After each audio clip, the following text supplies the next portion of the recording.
ટોપ સ્ટોક્સની વિગત સાથે જોડાયા છે સહયોગી નીરજ અને આરતી. Good morning again. અને નીરજ, ઘણા કાઉન્ટર્સ છે પરંતુ દિગ્ગજ કાઉન્ટર સાથે શરૂઆત કરીશું એચડીએફસી બેંક. જી, એચડીએફસી બેંકના પરિણામો આમ તો થોડાક સારા લાગી રહ્યા છે, પરંતુ અમુક ચિંતાઓ પણ છે પરિણામની અંદર, એટલે એના પર પણ ચર્ચા કરીશું. જુઓ ને, એને પેટ તો સામાન્ય રીતે આપણને વધતા દેખાયા છે, પરંતુ નફો જે છે આપણને અનુમાન કરતાં થોડોક ઓછો જોવા મળ્યો છે. 18,361 કરોડનું અનુમાન હતું અને એનઆઈઆઈમાં પણ અનુમાનથી એક સારો આંકડો રહ્યો છે. અહીંયા 28,876 કરોડનું અનુમાન હતું, જેની સામે 29,076 કરોડ પર આપણને આવક રહેતી દેખાય છે.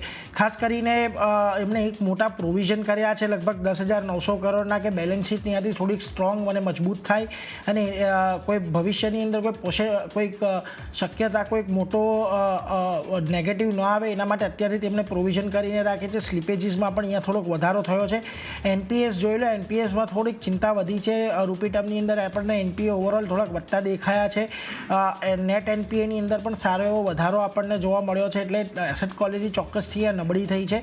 પરંતુ જો રેશિયો વાઇઝ જોશો તો રેશિયો વાઇઝ એટલો કોઈ મોટો આપણને ફરક નથી આવ્યો, એટલે ટોટલ લોન બુકની સામે હજી પણ એનપીએ આપણને થોડાક કંટ્રોલમાં લાગી રહ્યા છે.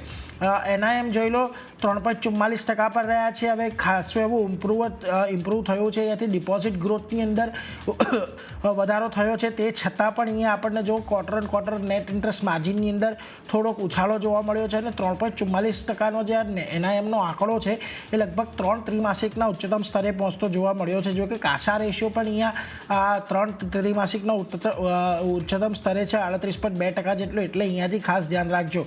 હવે ખાસ કરીને અહીંયાથી જે લોન અગેન્સ્ટ પ્રોપર્ટી છે, two wheeler, business banking loan, gold loan, commercial transport loan, આ બધાની અંદર એક સારો એવો ઉછાળો આપણને અહીંયાથી જોવા મળ્યો. અને બીજી તરફ જે કોર્પોરેટ લોન છે એની અંદર ઘટાડો જોવા મળ્યો છે. જોકે કંપનીનું એવું કહેવું છે કે અહીંયાથી જે વ્યાજદરો છે એ કોર્પોરેટ માટે ફેવરેબલ નથી, એટલા માટે અહીંયાથી એક ઉછાળો જોવા મળ્યો છે. એટલે ખાસ કરીને એચડીએફસી બેંક પર આજે ધ્યાન રાખજો. જો જેફરીસ બાયકોલ આપી રહ્યા છે 1880ના ટાર્ગેટ, તેઓ અહીંયાથી ખાસ કરીને આપી રહ્યા છે.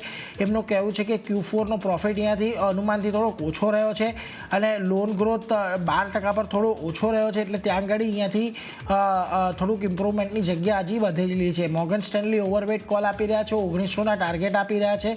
તેમનું કહેવું છે કે જે પેટ છે એ ખાસ કરીને એક ટાઈમની જે કર્મચારીઓનો ખર્ચ છે એને કારણે અહીંયાથી અનુમાન કરતાં ઓછો જોવા મળ્યો છે અને પ્રોવિઝન્સને કારણે અહીંયાથી નફામાં ઘટાડો જોવા મળ્યો છે.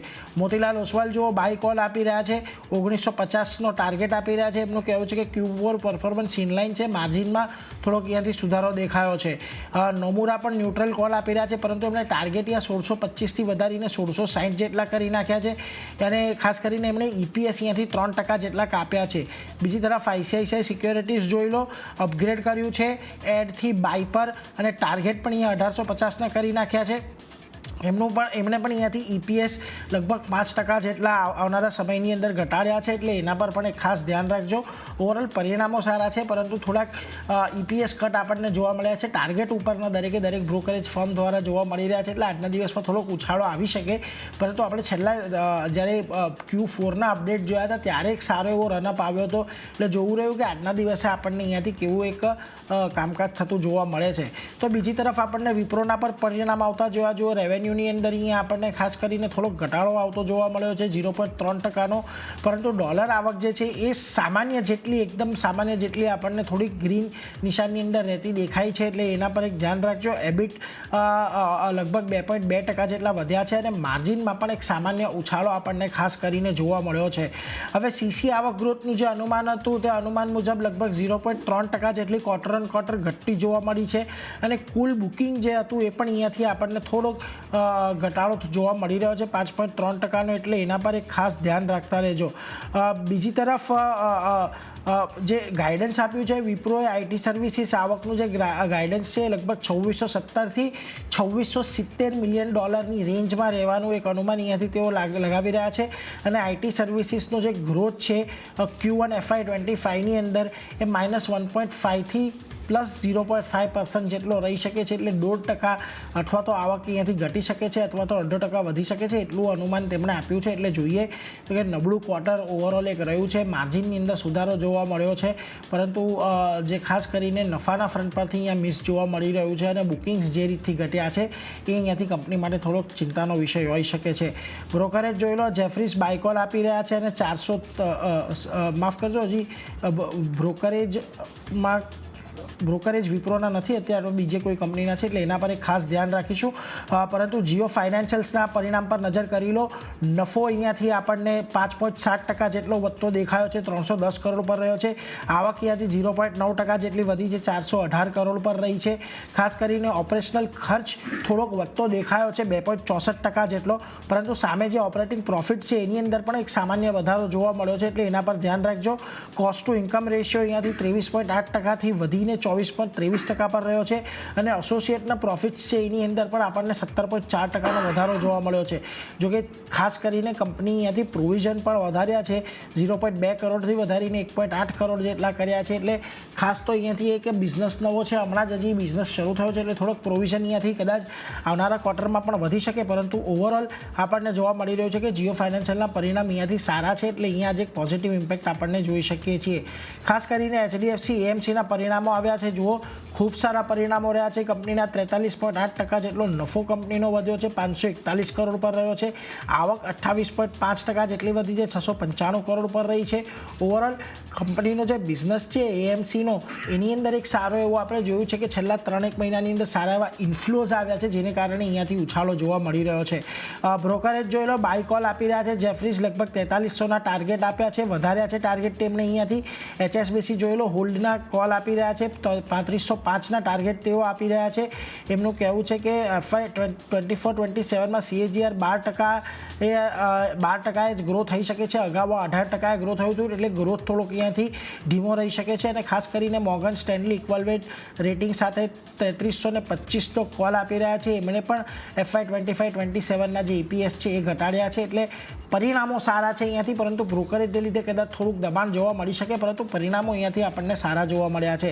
ઇરેડા જોઈ લો, પ્રોફિટ લગભગ 33% જેટલો વધ્યો છે અને NIIની અંદર આપણને લગભગ 35%નો એક ઉછાળો જોવા મળ્યો છે. બંને ફ્રન્ટ પરથી એક સારા પરિણામો છે. આપણે જોયું છે ઇરેડામાં એક બહુ મોટી મૂવમેન્ટ આપણે દિવસ પર દિવસ, અઠવાડિયા દર અઠવાડિયે આવતી રહે છે, પરંતુ પરિણામો થોડાક અહીંયાથી પોઝિટિવ છે, એટલે એના પર એક ખાસ નજર રાખજો. અને ખાસ આજે નજર રાખવાની છે ટાટા કેમિકલ, ટાટા પાવર અને ટાટા મોટર્સ પર, કારણ કે ટાટા સન્સને લઈને એક પ્રસ્તાવ છે તેમણે RBIની અંદર આપ્યો છે. સૂત્રોએ CNBC TV18ને કહ્યું છે કે ટાટા સન્સે RBIને લિસ્ટિંગ સિવાયના એક વિકલ્પનો પ્રસ્તાવ અહીંયાથી આપ્યો છે અને અપર લેયર NBFCsની ગાઈડલાઇનને પાળવા માટે IPOના વિકલ્પ વગરનો પ્રસ્તાવ ખાસ કરીને તેમણે અહીંયાથી RBIને આપ્યો છે. હવે આ પ્રસ્તાવની અંદર ટાટા સન્સે પોતાનું દેવું ઘટાડવા માટે ધ્યાન કેન્દ્રિત કરશે એવું કહ્યું છે.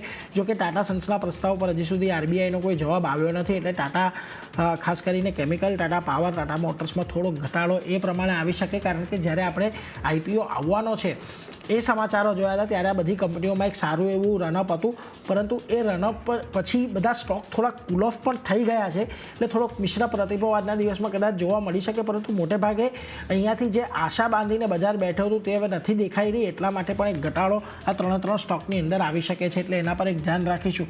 પરંતુ આ સિવાય આજથી અન્ય પણ ઘણા બધા સ્ટોક કે જાંગડી આજે સમાચાર એક્શનમાં દેખાશે. કયા સ્ટોક પર તમારી નજર? ઘણા બધા સ્ટોક છે.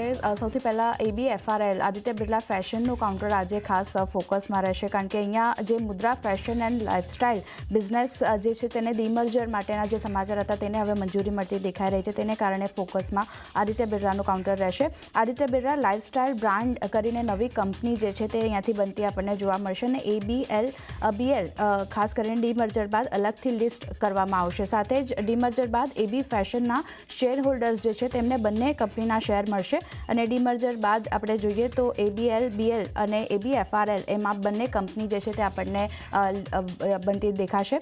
સાથે જ ડીમર્જરના 12 મહિના બાદ ABFRL જે છે લગભગ 2500 કરોડ એકત્ર કરશે. તો આજે મંજૂરી મળી છે, તેને કારણે આદિત્ય બિરલા ફેશન એન્ડ રિટેલનું કાઉન્ટર આજે ફોકસમાં રહેશે. નેક્સ્ટ કાઉન્ટર અલ્ટ્રાટેક સિમેન્ટ નજરમાં રાખવાનું રહેશે. નવો પ્લાન્ટ અહીંયાથી ખરીદવાના સમાચાર કંપની માટે બનતા દેખાઈ રહ્યા છે. 1.1 MTPA ક્ષમતાવાળું ગ્રાઇન્ડિંગ યુનિટ જે છે તે અહીંયાથી અલ્ટ્રાટેક ખરીદતી જોવા મળશે અને 315 કરોડમાં આ પ્લાન્ટ જે છે તે અહીંયાથી કંપની ખરીદશે. વેચનાર કંપની સાથે કંપનીએ અસેટ પરચેસ એગ્રીમેન્ટ પણ કર્યા છે. તો એક અલ્ટ્રાટેક સિમેન્ટનો કાઉન્ટર પણ આજે નજરમાં રાખવાનું રહેશે. બ્રોકરેજ રિપોર્ટ પણ આવ્યા છે અલ્ટ્રાટેક સિમેન્ટ પર. મોર્ગન સ્ટેનલીનો રિપોર્ટ આવ્યો છે. તેમણે ઓવરવેટ કોલ આપ્યો છે અને લક્ષ્યાંકની વાત કરીએ 11,600 પ્રતિશતના લક્ષ્ય તેમના તરફથી કરવામાં આવ્યા છે. તેમનું માનવું છે કે જે ખરીદારી પ્લાન્ટની કરવામાં આવી છે ઇન્ડિયા સિમેન્ટ પાસેથી ખરીદારી કરી છે. 315 કરોડમાં પ્લાન્ટની ખરીદારી કરવામાં આવી છે અને આ જે પ્લાન્ટ છે તે મહારાષ્ટ્રમાં પાર્લી કરીને વિસ્તાર છે ત્યાં લોકેટેડ છે. તો ત્યાં એક ખરીદારી જે છે તે કંપની માટે એક પોઝિટિવ અહીંયાથી ફેક્ટર બનતું જોવા મળશે. તેને કારણે તેઓ ઓવરવેટ કોલ આપી રહ્યા છે. ફોકસ અલ્ટ્રાટેક સિમેન્ટ પર રાખવાનું રહેશે.